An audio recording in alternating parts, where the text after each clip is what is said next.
Hey everybody, happy 2014. So today I'm going to talk about my favorite games from 2013.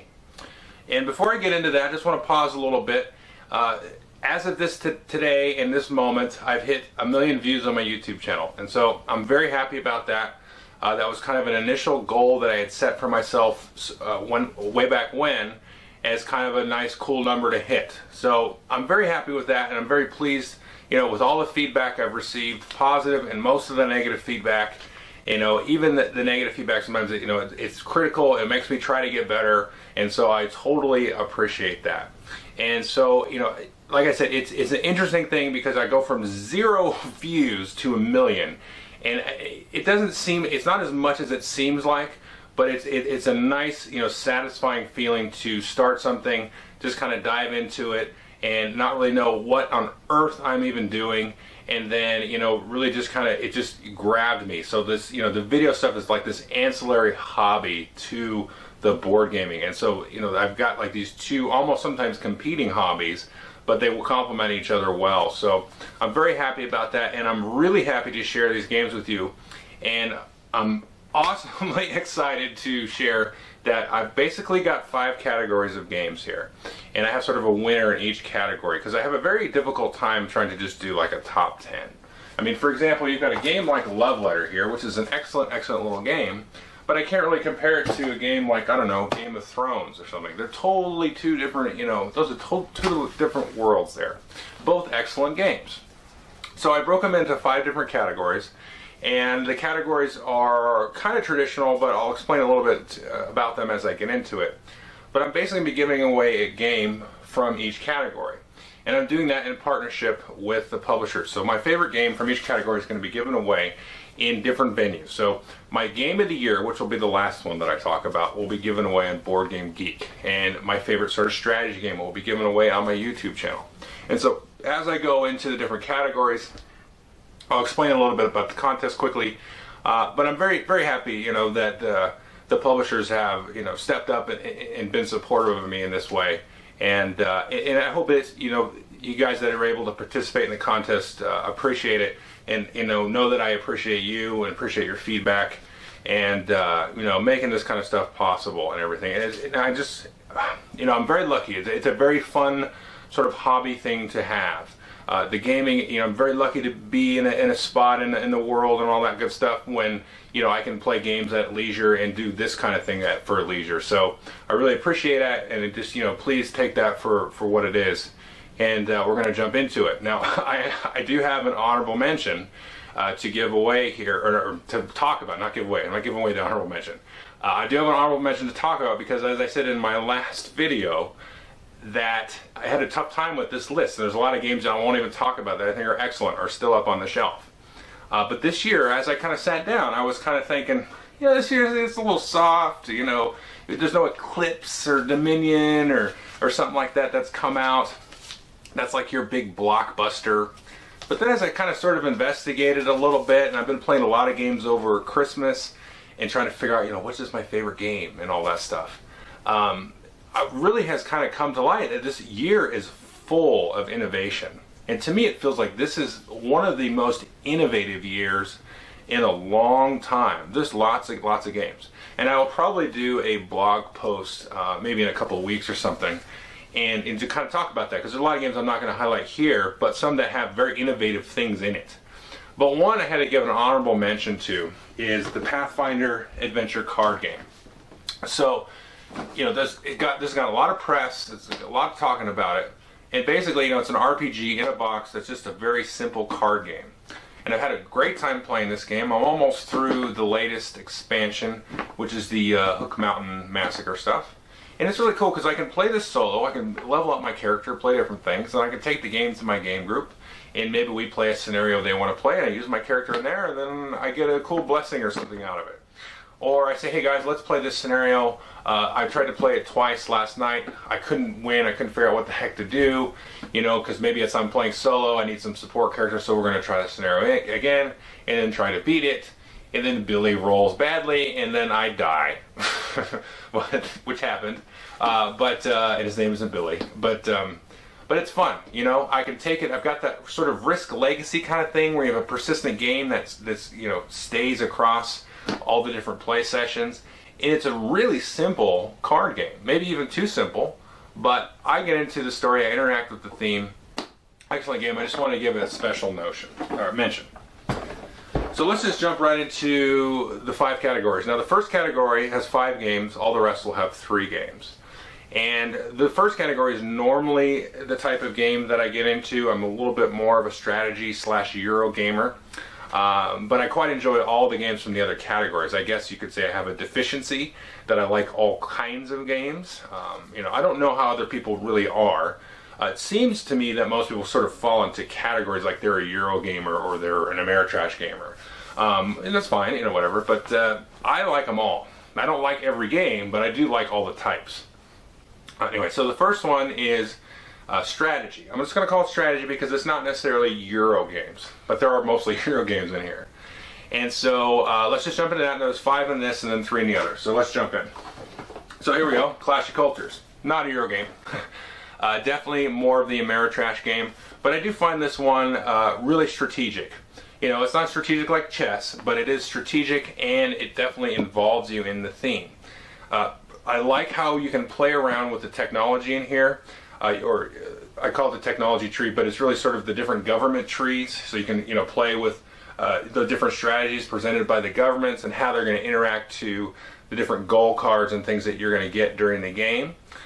So I really like this, and it plays really quickly, you know, relatively for a Civilization game. You know, we can play 4 players in about 3 hours, and, you know, easily. So this is by far my favorite Civ game, and I haven't played every Civ game ever. I played quite a few. I want to say I haven't played 7 Ages and Civilization, but I played the other Sid Meier's and Nations and Through the Ages and Tempest and a couple others probably. This is easily my favorite. There is an expansion coming this year, and I kind of wish it played 5 and 6 players, but it's not gonna. But I think that would be kind of a fun way to get that epic Civ feeling in, you know, with the more players. And the one thing that you don't do a lot of in this game, it's not a huge deal, but you don't do a lot of trading. The rules provide for trading cards and different resources and things. I think if you had more players, though, that trading would come in. It'd be a little bit more table dynamics happening there. But whatever. Definitely like this game.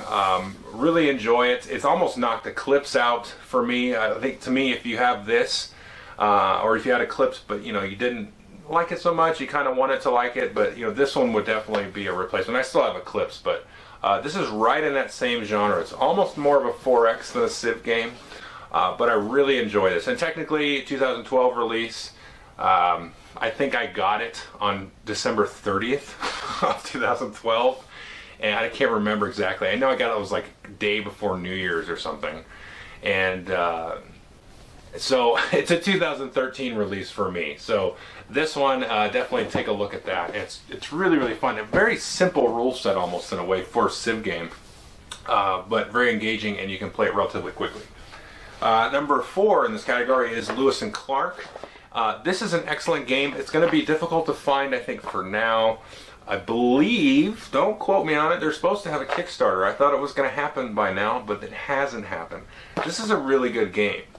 Now, the one that I kind of liken this most to is a Race for the Galaxy. Now, the way that it's like Race is that it is a race. You're trying to get up the river to Oregon and basically discover, I don't know about discover, but get to the West Coast first. And you're doing that through card play. Well, the cool thing is instead of like a deck of random cards that you're going to get to add to your tableau or whatever it's called, you've got sort of a display of cards that you're going to kind of draft from, like Through the Ages. As they come out in a row, they get cheaper, and you can get them in your deck as they come out. Well, based on how those come out, you're going to be able to change your strategy and change your sort of engine approach, because you're going to have like a little bit of an engine going. And you're going to use that engine to drive your workers and your goods and all that stuff sort of down the river slowly and through the Rocky Mountains and, you know, out into the Pacific Ocean. But there's also going to be some consideration that has to happen to mostly your neighbors, but also the other players. Because as you play certain actions to collect resources and kind of trade, you're going to have to be considering that. So it has that sort of timing aspect that Race for the Galaxy has. You know, in Race or Puerto Rico or something, you're choosing roles and you're trying to sort of bounce that selection off of what everybody else is doing as sort of the play moves around the table. Well, this has that similar aspect, and it does that through the collecting of resources, and as the Indian or the Native American workers kind of come in and out, they sort of come and help all the travelers, and they kind of go back to their villages and they come in and out. So there's a lot of timing dynamics that are going to happen with this, and all the different special abilities from the different cards. I think they're all unique. I can't remember how many cards are in there, like 50 or 60 or something like that. So that variety is going to really change up the game. This is a very enjoyable game. I can't say enough about this one. This is really, really fun. Number 3 now is Bora Bora, and this is easily my favorite Stefan Feld game ever. Very interactive, very mean, but the meanness is not necessarily like a direction against I'm attacking you. It's like I'm attacking all y'all. Because you're basically going to just change the availability of things for all the players at the table. You're going to change the dynamics of the round based on this sort of dice worker placement stuff that's going to happen. And I really enjoy that. Yes, it's kind of a point smorgasbord, and there's a lot of sort of ways to score points, but because of the way the worker placements and things work here, it's a lot more player interactive, a lot more player, you know, head-to-head dynamics. Now, I will say I like this mostly with 3 and 4. Not really a fan of it 2 player. It's not something that if you were just 2 of us, I wouldn't really break this out. I wouldn't be unhappy to play it. But, you know, and as I'm saying that, I'm like, I should try it again with 2. But with 3 and 4, it's really nice because you kind of need that extra layer of consideration and like I keep using the word dynamic, but you know, from all the other players and what the possibilities and what their sort of goals are going to do. And the funny thing is the game gives you these goal tiles, which are almost like red herrings some of the time, but it makes it interesting with the decisions of what the other players will do, because you kind of want to complete the goals if you can, as best and easily as you can. But I can do that. Oh, you need to complete that goal to get these huts here. Well, you know, I'm gonna put that down there. That's gonna make that really difficult for you. So it has a lot of those cool dynamics there. So I like that. It's very interactive, punchy in the face, Stefan Feld game. Okay, number 2 is Caverna. And so I would say, I've said before, this has replaced Agricola, but the more I think about it, this plus All Creatures Big and Small plus Agricola on the iOS has replaced Agricola. Now, I feel like this one is probably going to get sort of a short shrift because of Agricola. Now, yes, it's basically the same core system, but I think there's a lot more that's kind of happened with this. Now, for me, the theme is a little bit more engaging than Agricola, because I feel like, and I've seen this written, and it's probably the best way to explain it, it's like Dwarf Fortress, which is kind of an indie video game. It's basically Dwarf Fortress, the board game. And I buy into that, because you kind of have your farming and your animal maintenance there, and you have your sort of kingdom or your industry that you're trying to make. So one thing about Agricola is you're sort of handcuffed by the game. You get your hand of cards, you kind of have to get like 4 of every animal, or whatever it is, and you kind of have to fill up your board and all that stuff. Well, this you don't really have to do any of that. This one you can go and specialize in a brew parlor, or you can get whatever the sheep parlor is called. And yeah, you can leave a couple of empty spaces, because if you're just worried about covering up those empty spaces, I mean, you can go and try to max out and just exploit the heck out of whatever strategy you're doing. You know, and you can shift strategies in this game. And again, you have that sort of player interaction too. Yeah, like Agricola is like, okay, I put this worker here, now you're starving, you know, or whatever. Or now you have no wood, so you're not getting fences for 2 rounds, or whatever the thing is. But this is a lot more interesting because you can combo up some of the stuff with the expeditions and all the different buildings that are going to come out. So to me, this is a lot more maneuverable. And so I think people want to throw at it like, you know, point salad at this thing and sort of say it's like a Feld game, but I think that criticism is a little bit missing the mark. To me, it's more of a sandbox game where, and that's kind of a thing, you know, this is kind of my bias coming in. I say if you don't like a game, you're going to call it point salad if it's lots of points. if you do like a game, I would say you call it a sandbox game, because this one gives you a lot of room to maneuver and explore. You can try farming, you can try expeditions, you can switch gears halfway through the game and just totally switch and do a bunch of other different things. And you can really kind of go after people and really put a little dent in their strategies. And not just by like hosing them with worker placement. You can like just try to take over and, you know, switch and take all the things that they want to do and really kind of go after them in a big way. Not just like, oh, worker placement spot, that stopped you from getting some sheep. You can really, you know, have these massive shifts in the game. So I don't know. I think this one is much better than Agricola. There's a lot more into it. I get into the theme a lot more. But that's Caverna.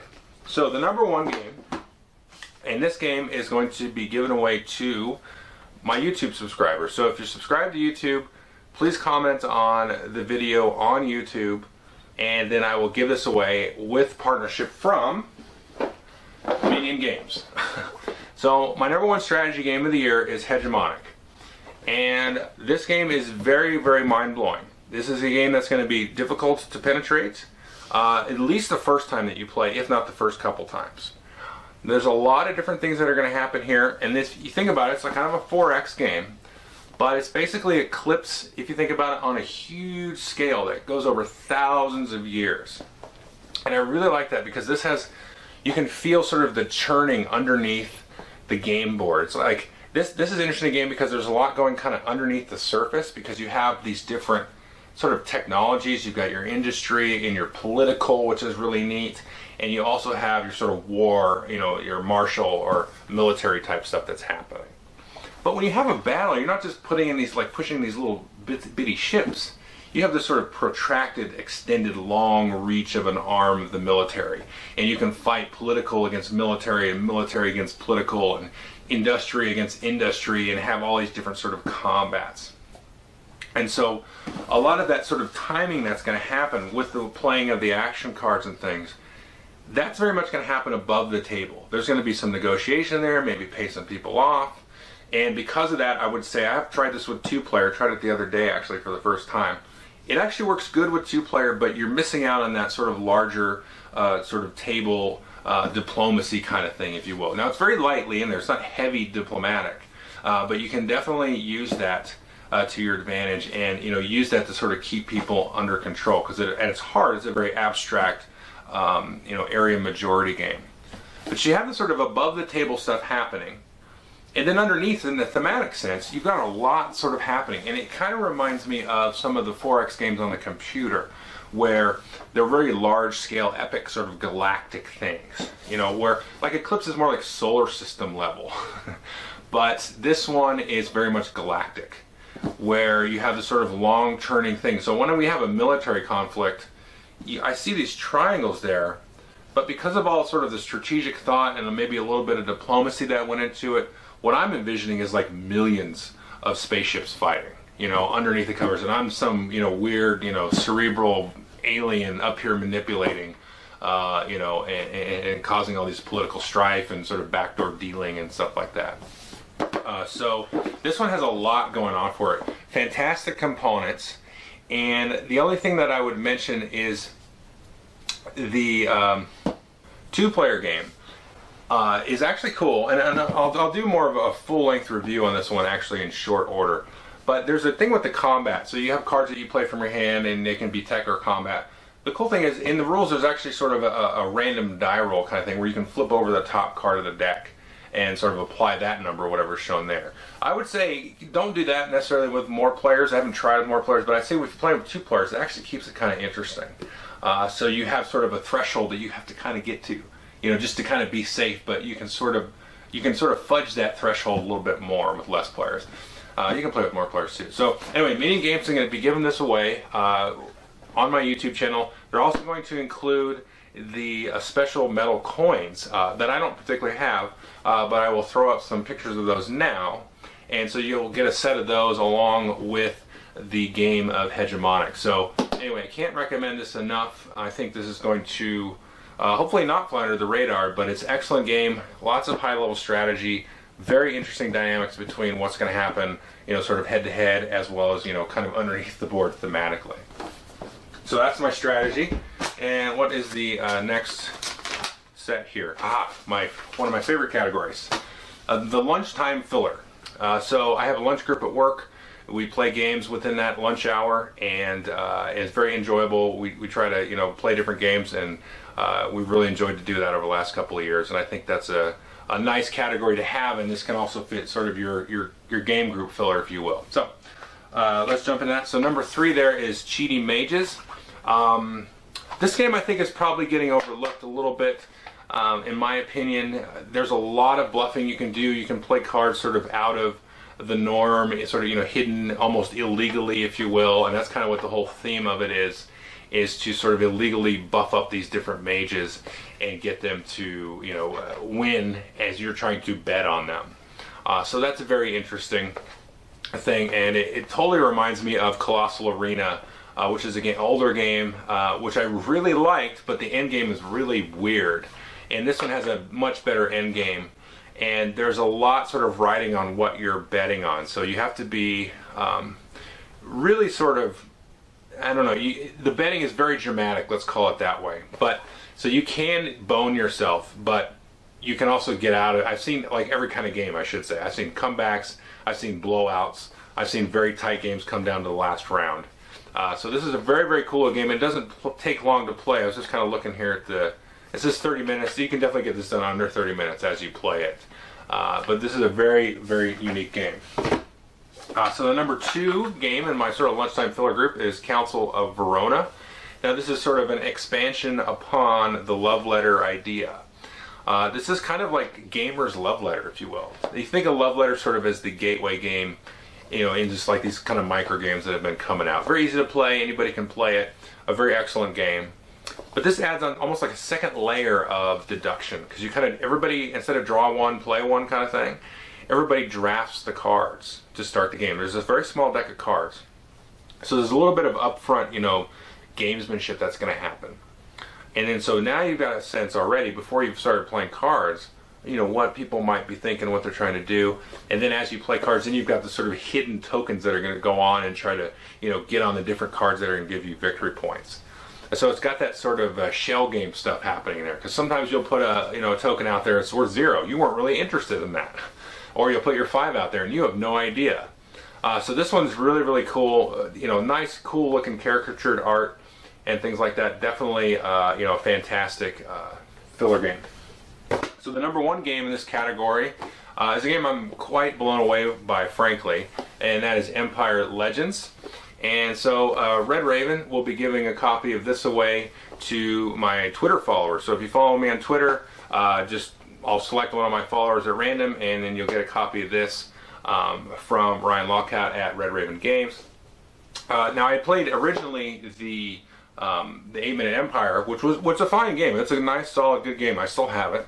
But this one really takes it up the next level, because instead of just drafting for resources versus area control on the board with your armies, in that game you kind of have those two kind of going back and forth. Do I take this to expand my armies a little bit better, or do I get this to get some resource points at the end of the game for collecting different resources? This has different special abilities that you're drafting, different sort of sets still that you're collecting. A lot of things that are sort of going to change the game up, variable player powers, different little things you can do to the board to make it more dynamic and less static on the board. So this is really a solid game. It plays very quickly, but it kind of tricks you into thinking you're playing a real heavy strategy game. I mean, I'm not trying to knock against the game. It's not that heavy of a game, but when you're playing, you're like, oh God, what's going to happen now? I can't let Billy get this card because he's going to, combo up his set. I need to get over here and, control this area or get this card for myself. So there's a lot of decision just packed in, turn after turn after turn. And there's table talk is like, don't let him take that card. You can't let him have that. Meanwhile you're telling you want to get the other card stuff. So there's a lot of stuff packed into this little game there. So definitely, Twitter guys, you'll be able to win a copy of this, hopefully, and then that's it. So let's go to the next category here.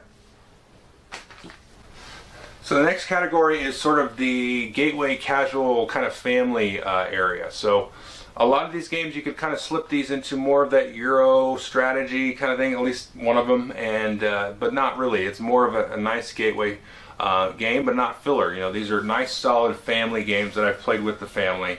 and I really, really enjoy them. So let's talk about number 3 first, and this is Going, Going, Gone. This is designed by Scott Nicholson and published by Stronghold Games. So a lot's been written and reviewed about this game. This isn't one of those games I would chalk up there as full of innovation, because it's you know, not only is it just kind of a fun party family filler kind of game, but the auction mechanic is really cool. I mean, it's like a real-time exciting auction. You can see the cover there. This is kind of like, you know, the thing I can think of immediately is Storage Wars, where, you know, they're like shouting one, you know, all that stuff like that. And this adds that into a board game, and I haven't seen that. Most auction games are really boring. So this is very fun. Now it does, you know, you're going to have to sort of go into it with the right attitude, because you can be bumping people as you're dropping cubes in the cups or throwing elbows or all that good stuff like that. So I did have a chance to play this over Christmas with, the youngest was 12, my son, and the oldest was 83, which was my grandmother, and then everything in between. And so that was quite the experience there, as, you know, all the different age groups and how they sort of perceived the game. But everybody had a good time. So definitely, this is a great one. You know, I think this will be one of the better gateway games moving forward in the years to come. So definitely an innovative and awesome game. Another innovative game, also by Stronghold Games, Space Cadets Dice Duel. This is the sequel to my favorite game of the year last year. Definitely a different game. This is a team game. I do not have, off the top of my head, I may have one back there that I'm not giving credit to, but I do not have such a good team game in here. And this really is innovative in the sense that it has that real-time sort of arcade feel to it. You're flying the spaceships around, rolling dice, rolling dice, rolling dice. And you've got the intensity of the other opponent kind of, you know, moving up, moving up. They got their shields up, they got their weapons up. Oh God, they're going to blast us out of the sky. So it has that in spades. So really, really fun game. Another one you got to go in with the right attitude too. Make sure everybody at your gaming table is not a jerk, because somebody's going to say, oh, I moved the ship, but you called fire. No, you didn't move the ship. You know, what the heck? Boards flip, pieces fly. Not really, I'm just joking. But I can see that happening. So, but again, you got to have the fun group for both these games, Going, Going, Gone and Space Cadets Dice Duel. But that's what you want. That's the kind of people I want to game with. I want to game with folks that you know, that are in it for the fun. And this one definitely has that. And it plays really quickly too. That says 30 minutes. That's about what it takes. And once you get going and playing, you can definitely get this done very, very quickly. So the last and winner of this game, and this is going to be given away on my Facebook page. So if you're on my Facebook page, go ahead and like the video on my Facebook page, the Drive-Thru Facebook page. And AEG has been kind enough to give away this copy of Trains. And this is a really good game. And it's basically killed Dominion for me. I've gotten rid of Ascension. I still play Ascension every day pretty much on the iOS, but this is one of my favorites, if not my most favorite deck building games. And this is pretty much a traditional pure deck building game. You know, in a lot of ways kind of like Dominion, but it has a board. But the cool thing about this game, the thing that really keeps me coming back, and this is a game that my family really enjoys to play, is you have your deck, and that is your train company. And you have to manage that sucker. You've got to be efficient with your company, and you got to do all that stuff. Just like you would like in Dominion, you're trying to manage your deck and, you know, keep it optimal and all that stuff. But then you have the board, and you have this kind of race to get out to all these different cool victory point spots on the board. And so, but every time you do that, every time you move across the board to try to get that cool city or the cool victory point place, your company becomes less efficient because you're always picking up that waste. And I love that about this game. You've got to look at the cards, just like Dominion. You've got to look at the cards and say, I want it. This is the optimal set. I think these 3, 4, 5 cards, I got to get a couple of these in my deck, get my engine going, and then off to the races I go. But you have the other players. What they're doing is not just buying the same cards as you are. They are racing to those same spots or different spots or whatever. Or if there's, you know, 3 or 4 of you in the game. With 2 players, it's not as good. It's still fine with 2. I'd still play with 2. But with 3 and 4, you have that extra dynamics there of everybody trying to race and get all over different places. And I really, really enjoy that. So this is a game, it's got tons of room for expansion, but not only just expanding the cards and the sets of cards you can buy. You can expand the boards. You know, there's a two-sided board in here. They come out with their sort of print and play Gen Con board of the map of Indianapolis, or Indiana, I should say. You know, they can do other expansions with some of the different. I could see them. I'm not saying they should do this, but it's just an idea. They could do like a pick up and deliver kind of thing, where you're like shipping goods as you're building your deck and, you know, building your routes. You can be trying to ship for victory points and stuff like that. So there's a lot of flexibility in here. You know, the makeup of the cards is really going to make the game pace out a little bit differently every time. Really, this is one we just keep coming back to. So anyway, so again, if you're on Facebook, like this video on Facebook, and then I will get you, you know, hopefully AEG will get you a copy of this. So the winner will get that. So anyway, we're almost done here. 2 more categories to go. And then next, we're going to get into a category which I'll maybe get a little bit of flack from. This is my war game category, okay? Now, at least one of these is probably not a war game. But when I say war game, I'm like sitting down and then we're just going to go, you know, back and forth, smash each other in the face, all that kind of good stuff. And we're not going to bridge it into grognard territory. We're just going to kind of straddle that fence there.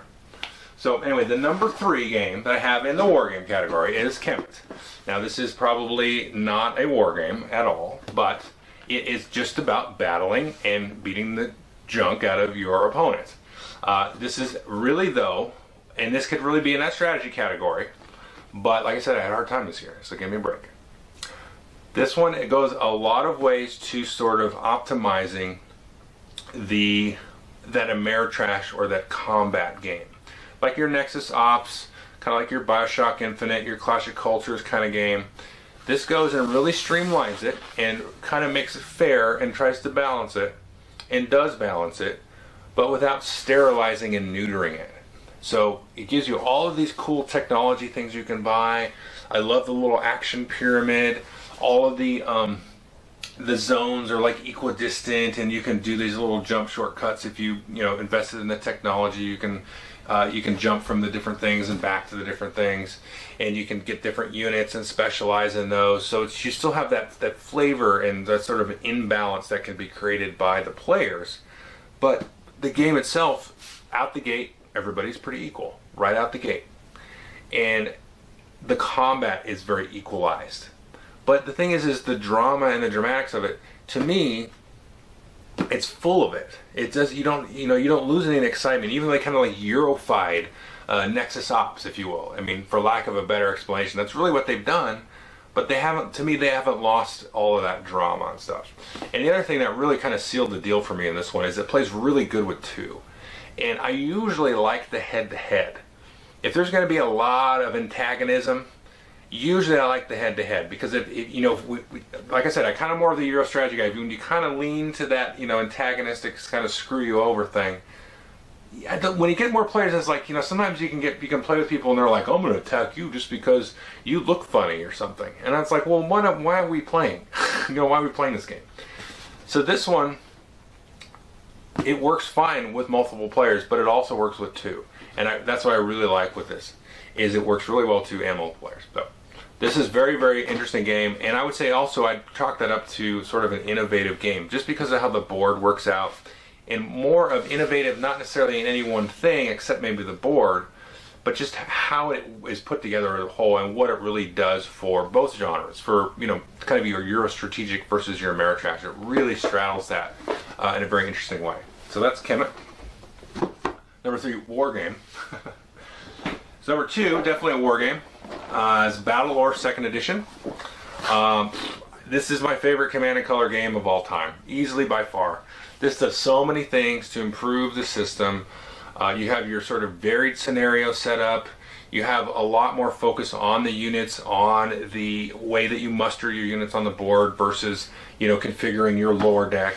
Everybody still has a lore deck with special abilities and special powers, but those are kind of variable for by the game. They're differentiated every game by just the draw of the cards. So that, to me, is an excellent approach to the way this game is designed. And it plays really quickly. It's just a great Command & Colors implementation. The components look fantastic. It's super fun to play. My son likes this. So Yeah, I mean, it's just super fun. I mean, it's not like they've really, we're talking about innovation. Caverna was kind of like a retread of old things. Trains is kind of a retread of old things. And so to me, we've kind of had like two strains here. We have these sort of reinvestigations of older, mechanics. Like Trains is Dominion, but it's got a board and a little tweak. And Caverna is Agricola. It's got a little tweak. But there's more that went into those games than just that. You got to know that. I mean, you got to know they just didn't dump these out like that. And this is kind of the same thing. We reinvestigate the CNC, we reinvestigate battle lore. And they really come back with some nice, great refinements. And so we have kind of those two strains of, kind of the old tried and true versus something like Going, Going, Gone or Pathfinder the card game, which is really kind of trying to break that out. So this is kind of where I'm getting back to this. This is maybe one of the better years of gaming. But this one, I just can't explain. It's just so fun to just play this, and you set it up and you can knock a game out in 20, 30 minutes. And it's just pure, like, dice fest. You know what I mean? This is like you get in there and you just want to have a blast and not necessarily worry about strategy overwhelmingly. But it's still very interesting to play throughout the entire game. So that's number 2. Number 1 is going to be given away to my Google Plus followers. So if you follow me on Google Plus, please go ahead and just comment on the video on Google Plus, and then GMT is now going to give this copy of, not this copy, this is my copy, you can't have this. They're going to give away a copy of Cuba Libre. So I'm a huge fan of the coin system, and you can see it, I got all of them up there. This one I think is probably the best of the coin. But the thing is, I really like all 3 of them. I really like Any Abyss, and I really like A Distant Plane. A Distant Plane is a monster. That is a heavy, crazy game. Okay, so I mean, I like that one a lot, but it's so different, and the theme is so well integrated with that one. But it's such a bear. It's such a bear. I look forward to playing it, but it's such a bear. There's so many games to play. It is such a bear, I'm telling you. This one, though, is definitely the most accessible, and I like how the teams work in this. And they do this in A Distant Plane a little bit too, where, like in this case, the syndicate and the government really work together. Whereas, maybe some of the insurgents, they really work together, I think, better than in Any Abyss. So I like that, the dynamic that actually brings to the game, with the other players. Because you kind of go into this one especially knowing, okay, I'm the syndicate here, I'm the mafia. I'm going to be working with these government yokels over here. We're going to get rid of these communists coming in and trying to ruin our fun, right? And so on the other side, you have the 2 sort of insurgent factions, Castro's buddies and Che Guevara's buddies. So this brings that element to the game, and that's where the kind of the theme arises out of here, is it really kind of seeps me in that historical flavor of that time period. And the game just plays out just awesomely, because everybody has a different win condition. They've all got slightly tweaked different abilities and all that stuff. And man, I don't know what it is. I just wish more people would play these games. I mean, I don't know. Nobody's reviewing these games. These are amazing. These are just, I don't want to like get on a pedestal here, but it's like these games are just awesome. They approach these conflicts that haven't really been approached, definitely not in this way. I mean, we have a lot of these war games where it's like, yeah, I'm putting hexes and counters, and we're doing the East Regiment versus the West French Division of the 48th, 42nd or whatever. Yeah, that's great, but these conflicts are more relevant. I mean, this is not even 50 years old, or just, I don't know, 50 years old or so. I mean, some of these people are still alive today, and some of these conflicts are still like having a lasting effect. I mean, obviously, World War II is having a lasting effect. Less so as time progresses. It's going on. And these Greek battles from, 1,000, 2,000 years ago are having different effects, I guess. But this is like pertinent. I mean, this is modern conflict. This is not just, my swath of troops versus your troops. This is like in the trenches, house to house, terrorism that is a combat tool. That's happening though. I mean, I don't like it, but that's what's happening here. And this is, I think, a great investigation of, that type of conflict. And I think that's very, very important and very unique and very innovative and very different. And I think this game especially, as well as the other two, definitely deserve recognition. So, Cuba Libre, thank you GMT for helping out here. Really enjoy this game. If you want to play a game with me of this and you know how to play, then look me up and we'll play on Vassal. I've always got a game of this going on Vassal or the other game. So that's Cuba Libre. So last category, and the number one game of this category will be my number one game of the year overall. So this, funnily enough, this is just how it worked out. This is my favorite co-ops of the year. There's been a handful of excellent co-ops this year, and without going into too much preamble, I'm just going to jump in here. So number 3 here is Eldritch Horror. I am very surprised how much I like this game. Like I said, I'm kind of a Euro trash. I'm kind of a Euro strategy guy, and this was really excellent game. Very, very fun. My group really likes this game. Some folks that have played it that aren't really Ameritrash kind of people, they really liked it. So it is very chaotic, but that's Cthulhu. It's supposed to be nutty, right? This game is nutty. Now my one gripe is that the decks of cards need to be just a little bigger, because you kind of go through the decks a lot. This is one expansion away from being just awesome, and it still is awesome.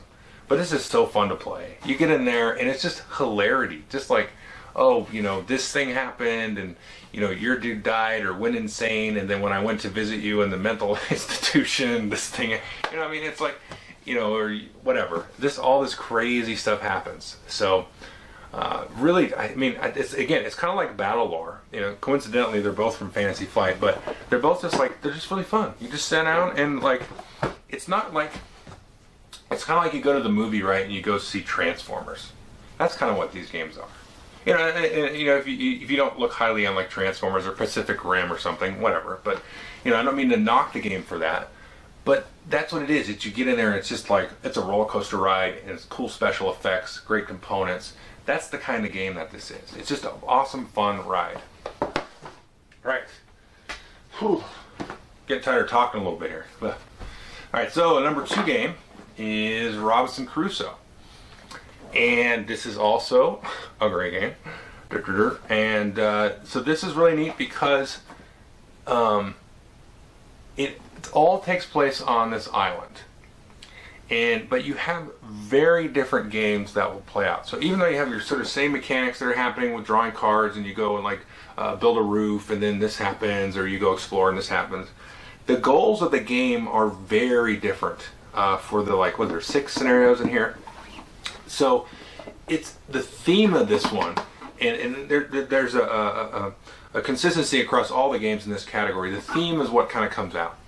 I think that's very important in a co-op, that the theme be very present, because it's got to almost be overly done in a way. It's got to be just flavor text, just random crazy effects and events and things that are going to fight at the players.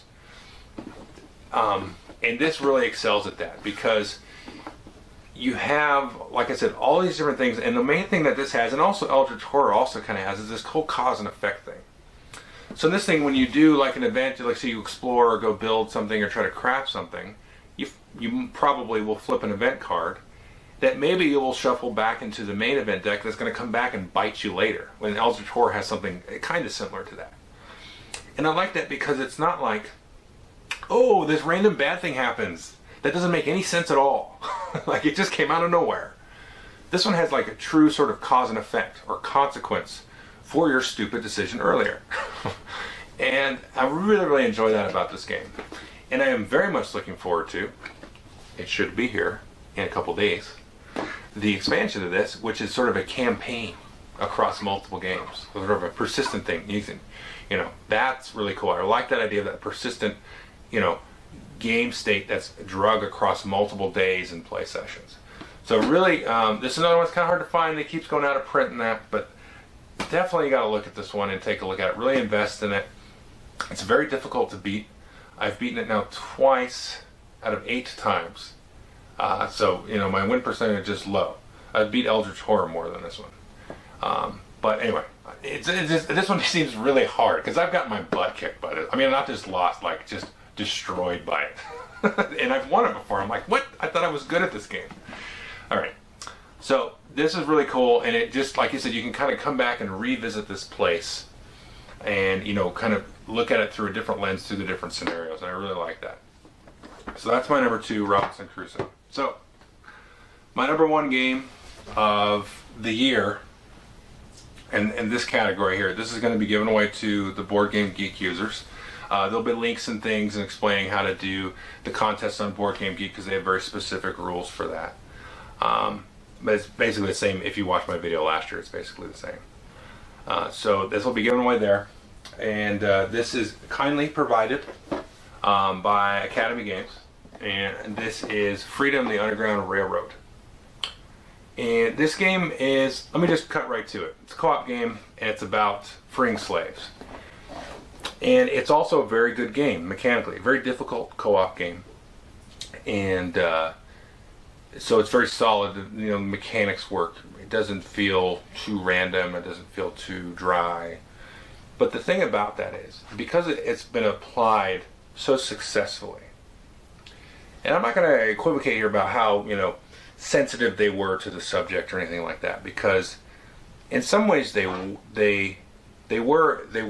sensitive, and they also were not necessarily overly sensitive, because in a game, one of the decisions you have to make is sometimes having to lose a slave that you're trying to free, you know, back into the game, and maybe lose them for good. And the thing about that is I know for Americans it can be sensitive because, you know, as an American you're kind of like, oh, this is the greatest country on earth. Well, you know, some people are like that. And so it's a kind of a dark blight on the history of the country. And it is. I mean, it's just, there's no way around that. So there's that aspect. So that kind of gets at you, you know. And I think even if you're not an American, I would expect it would still get at you, because it's not like nobody else has had slavery. There's slavery going back forever. But because it's a little bit more modern, it's not like ancient slavery from BC or anything. And because it's applied so well mechanically, and just if you remove the theme, just the sort of, you know, light stress that comes in from trying to win the game, that can, you know, that kind of gets you going a little bit. Okay, I'm trying to win here. I'm trying to do good for these people. And then that theme comes in, and you're like, okay, I have to sacrifice this person. And that is something that no game comes close to, especially not from this year. Probably not ever. I don't know. I mean, this is just my list here. This is my games. But, and when I sat this and I played this and I sat back and I was like, you know, I'm trying not to cuss on the YouTube. I was like, holy crap. And I was like, what just happened to me? And I thought about it, and I thought about it for a while, and I thought of this little story I'm going to tell you.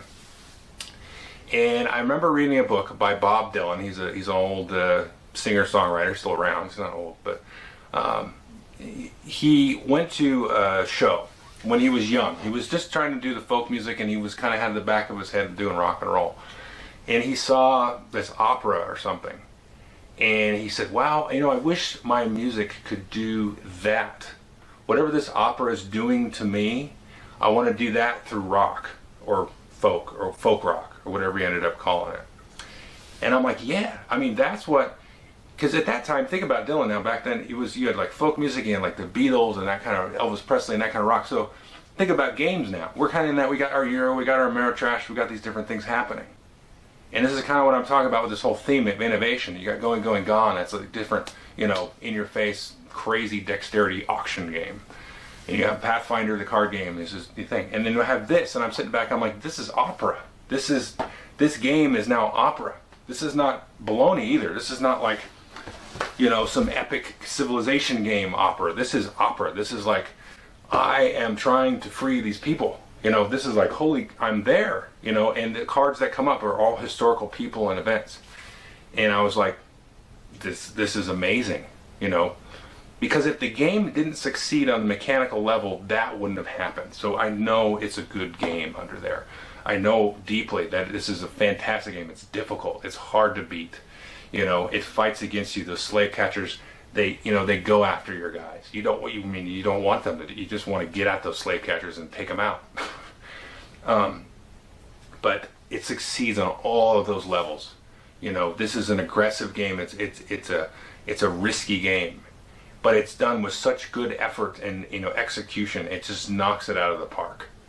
And to me, that's just, I'm like, yeah, man, this gets me excited. I mean, it's difficult because you don't necessarily want to bring a game like this to Game Group because you're like, oh, this is a downer, slavery. But it's like, man, these are like some of those movies you go and watch and you walk out and you're just like shook and you're like, you can't even talk about it, or you do nothing but talk about it for an hour and a half. You know, this is different than Battlelore. This is different than Kemet or Eldritch Horror. You know, it's a different kind of movie here. So anyway, this is definitely my favorite game of the year. One of my favorite games of all time for sure. So just, part of me gets a little bit, feels a little bit for this because, I'm like, man, somebody thought to do this. They had the guts to do this and make this, take the risk, aggressively pursue the theme, make a good, great game out of this. And I'm like, that's good. That's, we need more of this, We need more of that aggression, that just, go after that. Get after that stuff. Don't be afraid to break that box and wipe that all over the street. So anyway, that's going to my Board Game Geek friends, and there'll be links and stuff like that. So anyway, that's a lot of games. I don't know how long this has gone. It feels like it's gone an hour, and if it has, I'm sorry. But so that's all the games. Anyway, I appreciate all the views. I'm going to keep doing this at least for the rest of this year, and then anyway, I appreciate it. Have fun with this. There's a lot of games here for people to like. I hope the different categories is good for you. So I know everybody has different play situations and all that good stuff. So I think before I bore you too much longer, I'm just going to go ahead and shut the video off. But anyway, I'll see you guys around, and I appreciate it, and thanks.